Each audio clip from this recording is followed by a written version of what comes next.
नमस्कार, हमारे खास कार्यक्रम स्पेशल रिपोर्ट में आपका स्वागत है। मैं हूं उस्मानस और आज हम पेश करेंगे देश और विदेश की कुछ खास और अहम खबरें। सबसे पहले बात ईरान के सुप्रीम लीडर खामेनेई की सत्ता के मजबूत किले की। वहीं बात होगी गोरखपुर विश्वविद्यालय में खेल और उत्साह के अद्भुत संगम की, जहां मुख्यमंत्री योगी आदित्यनाथ ने विश्वविद्यालय की वार्षिक खेलकूद प्रतियोगिता में शिरकत की। और चलते चलते बात छत्तीसगढ़ के कबीरधाम जिले में करोड़ों के धान घोटाले की करेंगे। तो चलिए अब चलते हैं खबरों के विस्तार में।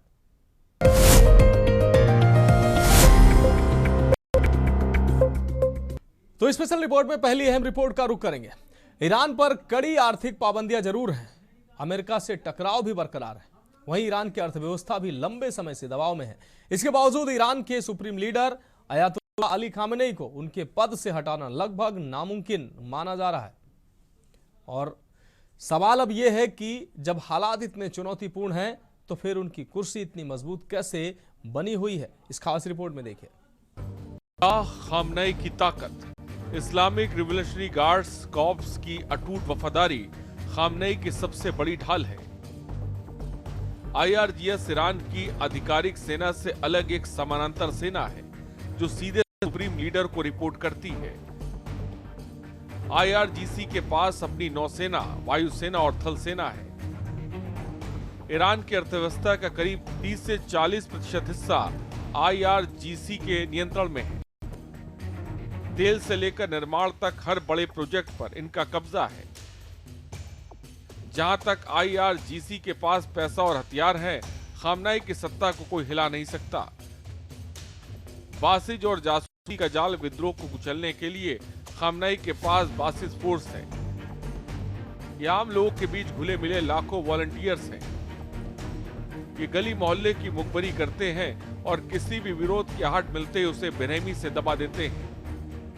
ईरान में डर या मनोविज्ञान सत्ता के खिलाफ उठने वाली आवाजों को घर की दहलीज पार नहीं करने देता।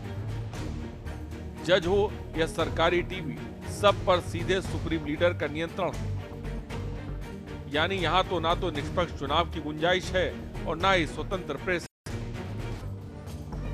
दुनिया के नक्शे पर एक ऐसा देश जो पिछले 4 दशकों से अमेरिका की आंखों में आंखें डालकर खड़ा है। कड़े आर्थिक प्रतिबंध, बदहाल अर्थव्यवस्था और आए दिन होने वाले हिंसक विरोध प्रदर्शन, लेकिन इन सब के बीच ईरान के supreme leader Ayatollah Ali Khamenei की कुर्सी टस से मस नहीं हो रही।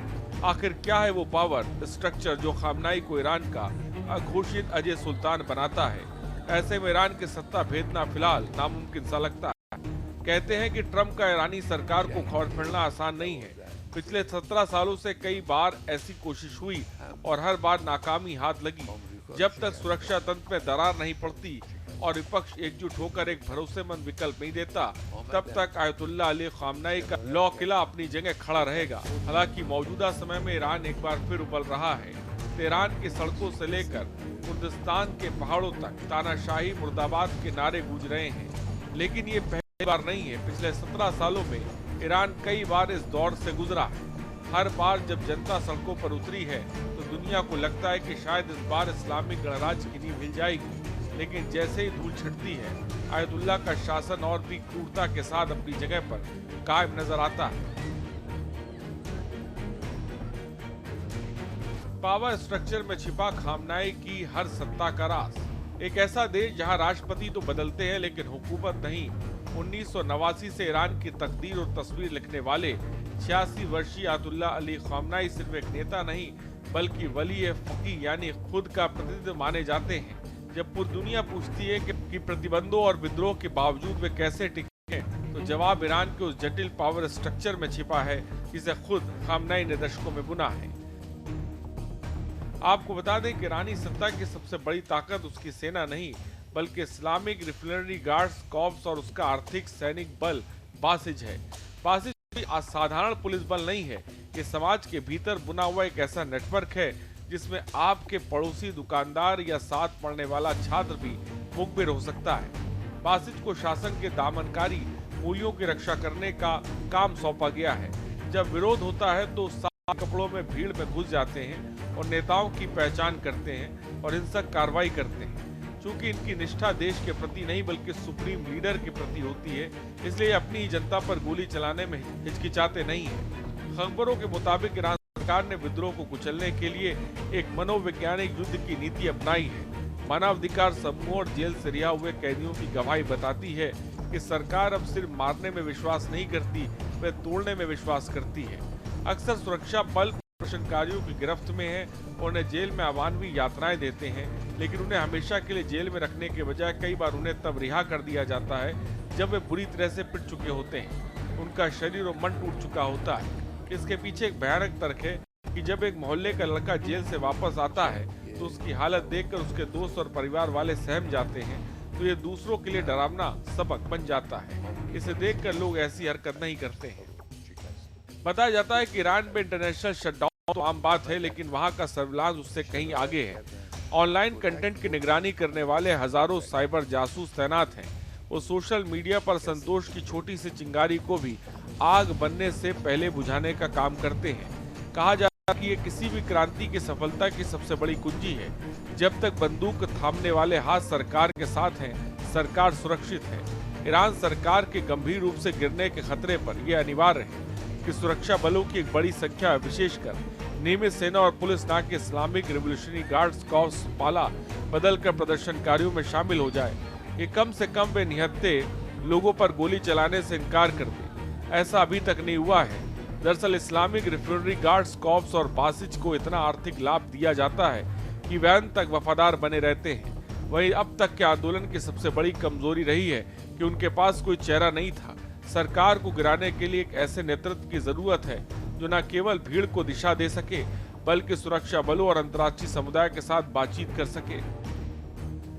आपको बता दें कि 1989 में ईरान की क्रांति तब सफल हुई थी जब तेल कर्मियों और व्यापारियों वर्ग ने हड़ताल कर दी थी। सरकार को घुटने पर लाने के लिए देश की अर्थव्यवस्था को पूरी तरह ठप करना होगा। जब तक तेल बिक रहा है और पैसा रिवोल्यूशनरी गार्ड तक पहुंच रहा है, वे दमन जारी रखेंगे। यह आंदोलन तेहरान से नहीं बल्कि छोटे शहरों और गरीब तबकों से शुरू हुआ।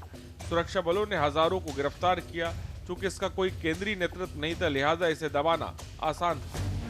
आर्थिक प्रतिबंधों ने आम जनता को गरीब किया है, लेकिन सत्ता शीर्ष पर बैठे लोगों को और भी मजबूत कर दिया है, क्योंकि जब संसाधन कम होते हैं तो उन पर कब्जा रखने वालों की पकड़ और भी गहरी हो जाती है। लेकिन फिलहाल सुप्रीम लीडर का किला अभेद्य है।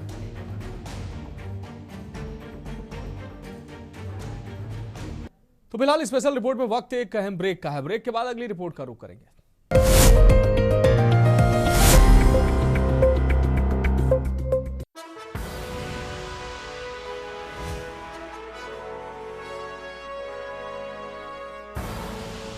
आप देख रहे हैं के न्यूज, खबरों का सारथी।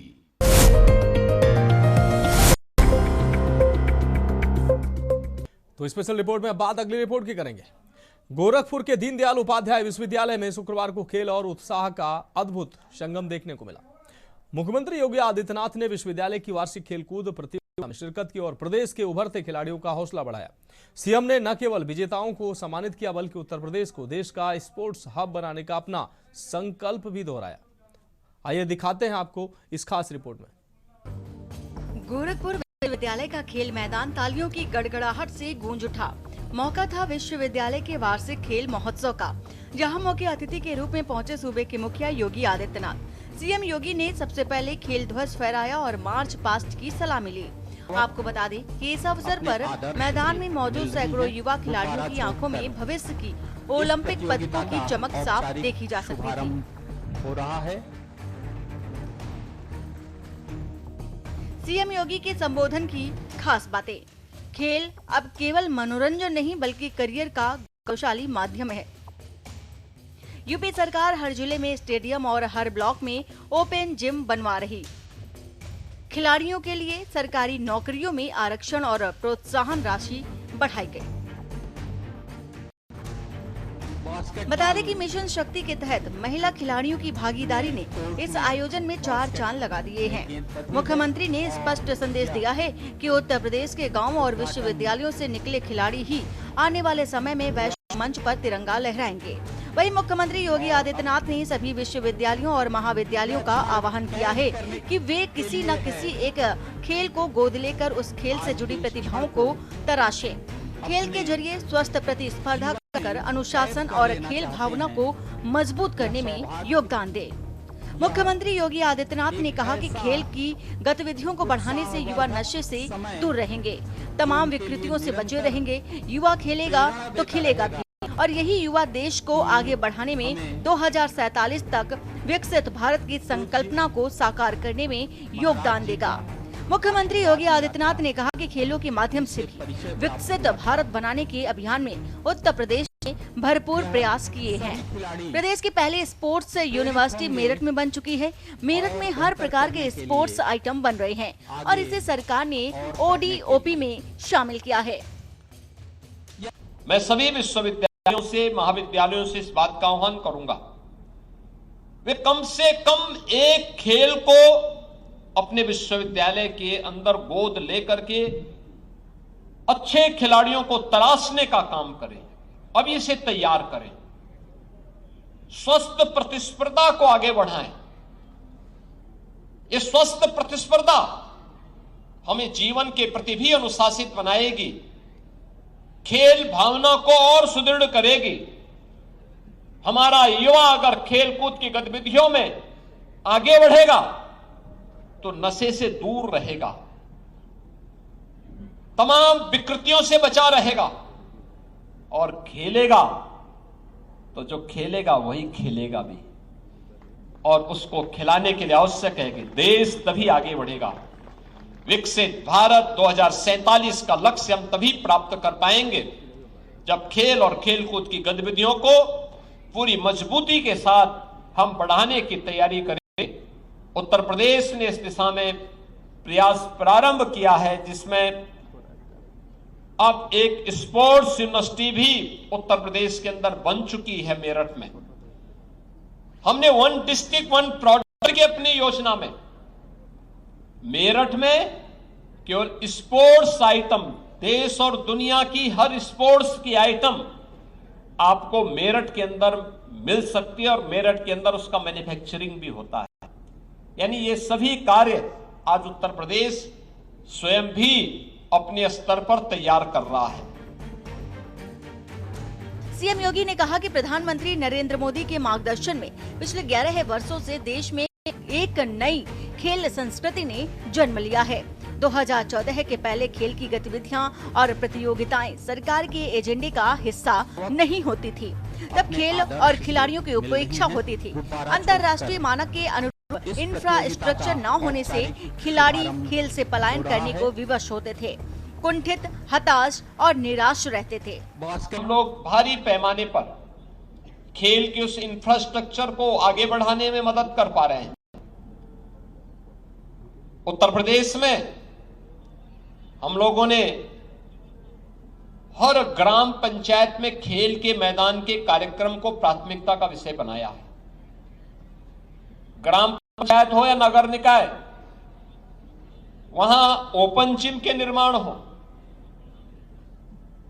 ब्लॉक स्तर पर मिनी स्टेडियम का निर्माण हो, जिले स्तर पर स्टेडियम के निर्माण हो, ये सभी कार्यक्रम युद्ध स्तर पर आगे बढ़े। अब केवल ओलंपिक में या कॉमनवेल्थ या एशियाड में या वर्ल्ड चैंपियनशिप में मेडल प्राप्त करने वाले खिलाड़ियों को केवल अब भारत सरकार ही पुरस्कार नहीं देती है, विभिन्न राज्य सरकारें भी इसके लिए उन्हें पुरस्कृत करती है। ओलंपिक उत्तर प्रदेश की हमारी सरकार, अगर कोई उत्तर प्रदेश का नौजवान ओलंपिक के लिए क्वालिफाई करता और टीम में प्रतिभाग करता है तो हम उस प्रतिभागी को 10 लाख रुपए की मदद प्रतिभाग करने के लिए उपलब्ध करवाते हैं, उसके लिए स्पोर्ट्स किट उपलब्ध करवाते हैं। इसके अलावा अगर वह मेडल जीतता है, ओलंपिक में गोल्ड मेडल जीतता है, एकल खेल है, और गोल्ड मेडल जीतने पर 6 करोड़ रुपए सरकार उसे उपलब्ध करवाती है और क्लास 1 की जॉब भी उसे उपलब्ध करवाती है। आपको बता दें कि मुख्यमंत्री योगी आदित्यनाथ का यह दौरा न केवल एक खेल आयोजन का हिस्सा था, बल्कि युवाओं के लिए बड़ा प्रोत्साहन भी था। अब देखना होगा कि गोरखपुर विश्वविद्यालय की ये सितारे खेल की दुनिया में कितनी लंबी छलांग लगाते हैं। स्पेशल डेस्क के न्यूज इंडिया करने के लिए है। तो स्पेशल रिपोर्ट में अब बात अगली रिपोर्ट की करेंगे। छत्तीसगढ़ के कवर्धा से एक ऐसी खबर सामने आई जिसे सुनकर आप भी माथा पकड़ लेंगे। सरकारी रिकॉर्ड में करीब 8 लाख क्विंटल धान रखा गया था, लेकिन जब उसे मिलर्स को सौंपने की बारी आई तो पता चला कि 26,000 क्विंटल धान हवा हो गया। जी हां, करीब 7 करोड़ रुपए का धान गायब है। क्या इसे चूहे खा गए या भ्रष्टाचार की दीमक चाट गई? देखिए हमारी इस खास रिपोर्ट में। कवर्धा में गायब हुआ 7 करोड़ का धान। कुल धान स्टॉक 7,99,000। गायब धान 26,112 कुंटल। अनुमानित कीमत 7 करोड़ रुपए। मुख्य केंद्र बाजार चारभाटा। छत्तीसगढ़ को धान का कटोरा कहा जाता है, लेकिन कबीरधाम जिले में इस कटोरे में एक ऐसा छेद हुआ जिसे 7 करोड़ रुपए की सरकारी संपत्ति बाहर निकल गई। मामला खरीफ विपणन वर्ष 2024-25 का है। कवर्धा के बाजार चारभाटा और बगर्रा संग्रहण केंद्रों में किसानों से खरीदा गया धान सुरक्षित रखा गया था। रिकॉर्ड कहता था कि यहाँ 7,99,000 कुंटल धान है। फिलहाल मामला सुर्खियों बटोर रहा है, जिसे सुनकर हर कोई हैरान है। लोग चटकारे भी ले रहे हैं। अब सवाल उठा, इतना बड़ा नुकसान कैसे हुआ? बहरहाल जिला विपणन अधिकारी ने जो जवाब दिया वो सुनकर पूरा प्रदेश हिल गया। उन्होंने कहा कि धान गायब नहीं हुआ, बल्कि चूहे, दीमक, कीड़े और मौसम के प्रभाव ने इसे खा लिया या नुकसान पहुंचाया। यानी 7 करोड़ का धान चूहों ने चट कर दिया, और वो भी इतनी सफाई से कि कोई सबूत ना बचे। लोग मजाक उड़ाने लगे। भाई, इतने सारे चूहे एक साथ कहां से आए?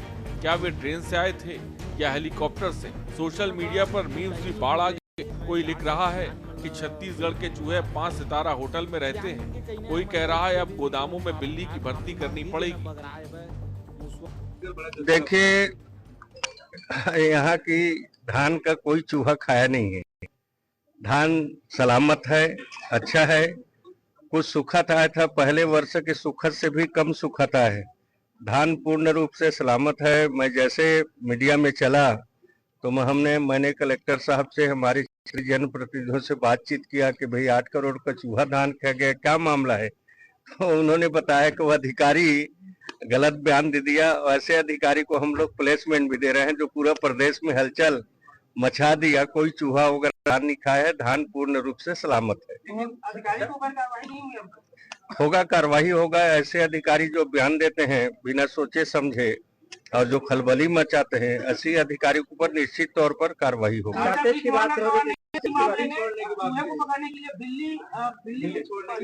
देखिए, माननीय बृजमोहन अग्रवाल जी वरिष्ठ सांसद हैं। उन्होंने मजाक के तौर पर इस बात को कही है। अब उनको भी शायद हो सकता है जानकारी नहीं रहा होगा, कहीं में चूहा खा गया ऐसे जानकर को बोले होंगे। और चूहा धान को नहीं खाया है भाई, धान सही सलामत पड़ा हुआ है। आप भी जाके गोदाम में धान को देख सकते हैं।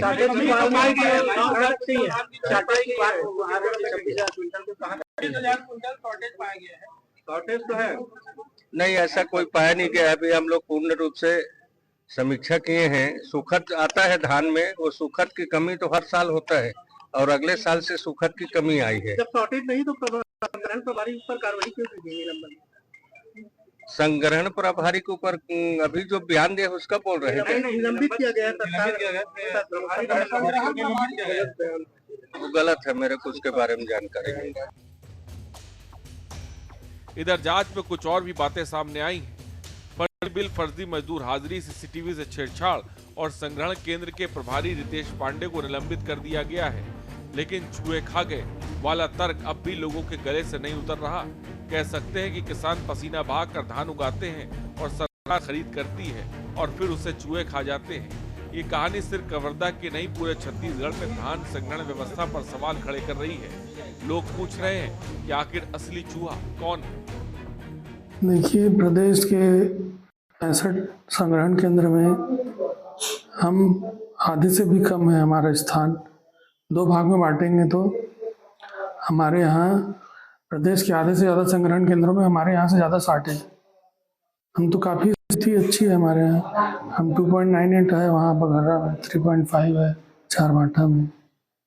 कुछ वजह क्या है उसमें, वजह क्या साटे जाने का? खुले मैदान रखा है, खुले मैदान में रखा हुआ है तो उसके लिए चूहे हैं, कीड़े हैं, दीमक है, मौसम है। अनियमितता भी सामने आई है बाजार चारबाटा के अंदर, क्या कार्रवाई की? चारबाटा में अभी इस साल हम नया प्रभारी लाए हैं, पिछले साल के प्रभारी हटा दिया गया है। क्या मान रहे हैं विभाग गड़बड़ी हुई है वहाँ?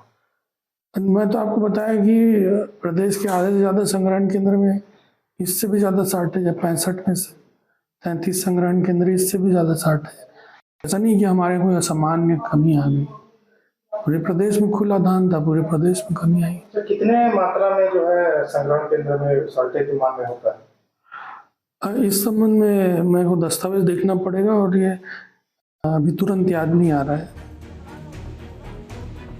अब इस मामले में जांच की आंच प्रशासन तक पहुंच गई है। विपक्षी दल इससे बड़े घोटाला बता रहे हैं तो विभाग के जिम्मेदार अधिकारी अब शॉर्टेज की वजह तलाशने में जुटे हैं। आखिर 7 करोड़ के इस नुकसान की भरपाई कौन करेगा? क्या ये अधिकारियों की मिलीभगत है या फिर वाकई सरकारी सिस्टम में कोई अदृश्य चूहा घुस आया है? स्पेशल डेस्क के न्यूज इंडिया। तो फिलहाल आज के लिए स्पेशल रिपोर्ट मेरे साथ इतना ही। मुझे दीजिए इजाजत और आप देखते रहिए के न्यूज इंडिया।